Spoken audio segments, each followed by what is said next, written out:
Com mais de 350 mil casos novos nesta quinta-feira, o mundo bateu um novo recorde de contaminação pela doença do coronavírus de 2019.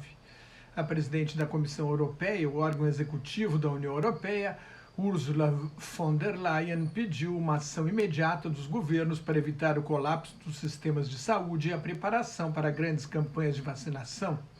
Mas as taxas de mortalidade são bem menores do que na primeira onda. No hospital de Nova York, a taxa de mortalidade caiu de 30% para 3% em relação ao período de março a junho. No Reino Unido, o índice de sobrevivência dos pacientes de terapia intensiva passou de 40% para 80%. A propagação do vírus vai sobrecarregar nossos sistemas de saúde se não agirmos com urgência, advertiu von der Leyen durante uma conferência virtual de líderes europeus para coordenar o combate à segunda onda da Covid-19 no continente. Nas últimas semanas, a Europa voltou a ser o centro da pandemia. As mortes no continente se aproximam de 2.000 por dia. A União Europeia mobilizou 220 milhões de euros, cerca de 1 bilhão 480 milhões de reais para transferência de pacientes entre seus países membros para assim melhor aproveitar a capacidade hospitalar. O Reino Unido pretende testar 10% da população por semana para conter a segunda onda de contaminação. Pelo segundo dia seguido, o país registrou mais de 300 mortes. Europa estuda se a segunda onda foi causada por uma mutação do coronavírus identificada na Espanha. Mesmo sem um confinamento nacional, a Espanha se fecha. A região da Catalunha adotou o confinamento por 15 dias. Os catalães não podem sair de sua cidade das 6 da manhã de sexta-feira até às 6 da manhã de segunda-feira. Os bares e restaurantes continuam fechados. Só estão abertas as regiões da Galícia e da Extremadura, as Ilhas Baleares e as Ilhas Canárias. Um bebê espanhol nasceu com anticorpos na cidade de Huesca. Casos de transmissão de anticorpos da mãe para o filho através da placenta são raros. O Congresso da Espanha aprovou uma prorrogação do estado de emergência até 9 de maio.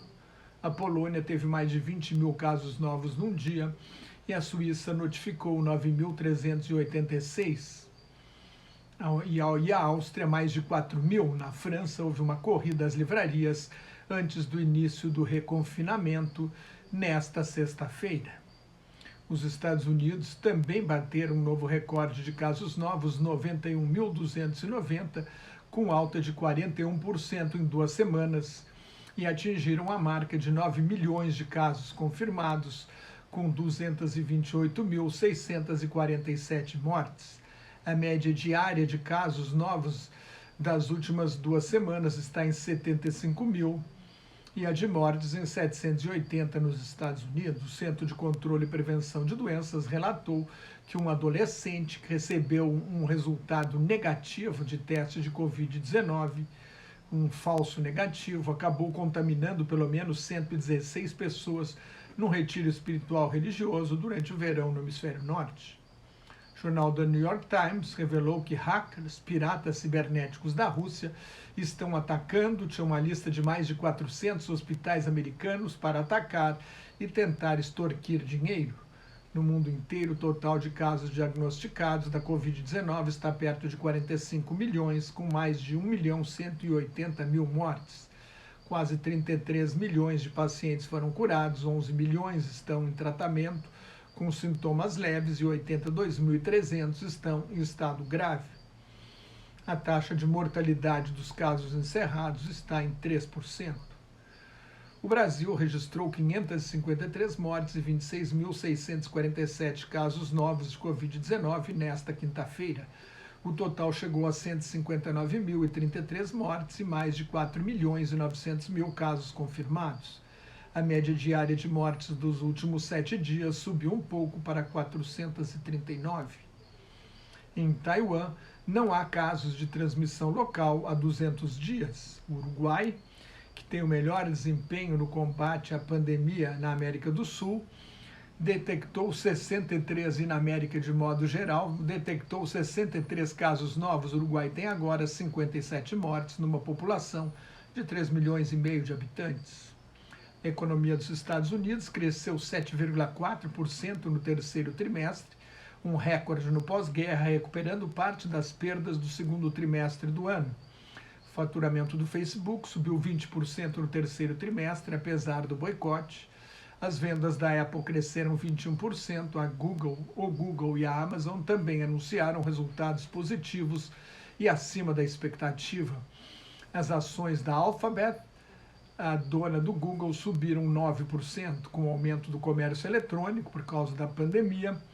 A Amazon teve um lucro líquido 3 vezes maior do que no terceiro trimestre do ano passado. No último trimestre do ano, com as vendas de Natal, a Amazon espera faturar 110 bilhões de dólares, cerca de 634 bilhões de reais. Já a Boeing, fabricante de aviões, por causa da crise da aviação, vai demitir mais 11 mil trabalhadores. O Fundo Monetário Internacional adverte que a Covid-19 vai aumentar a desigualdade em mercados emergentes e em economias em desenvolvimento.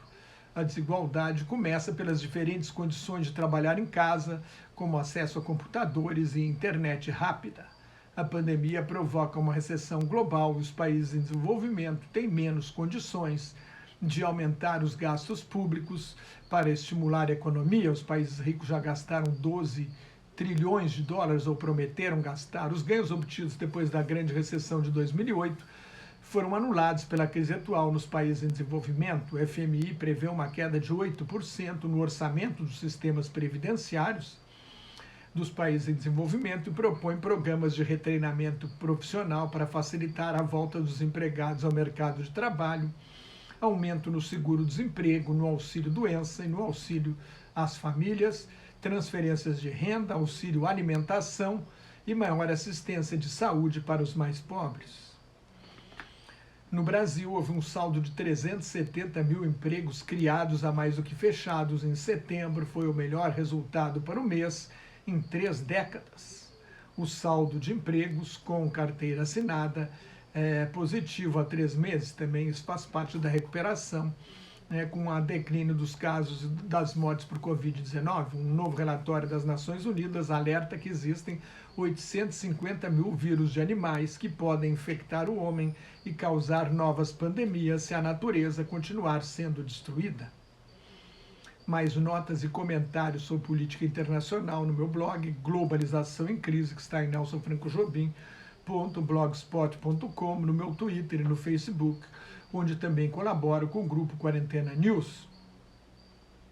Cuide-se, fique em casa, se não tiver nada muito importante a fazer na rua, use máscara. Se tiver necessidade de sair à rua, e muito obrigado pela sua atenção. Tchau.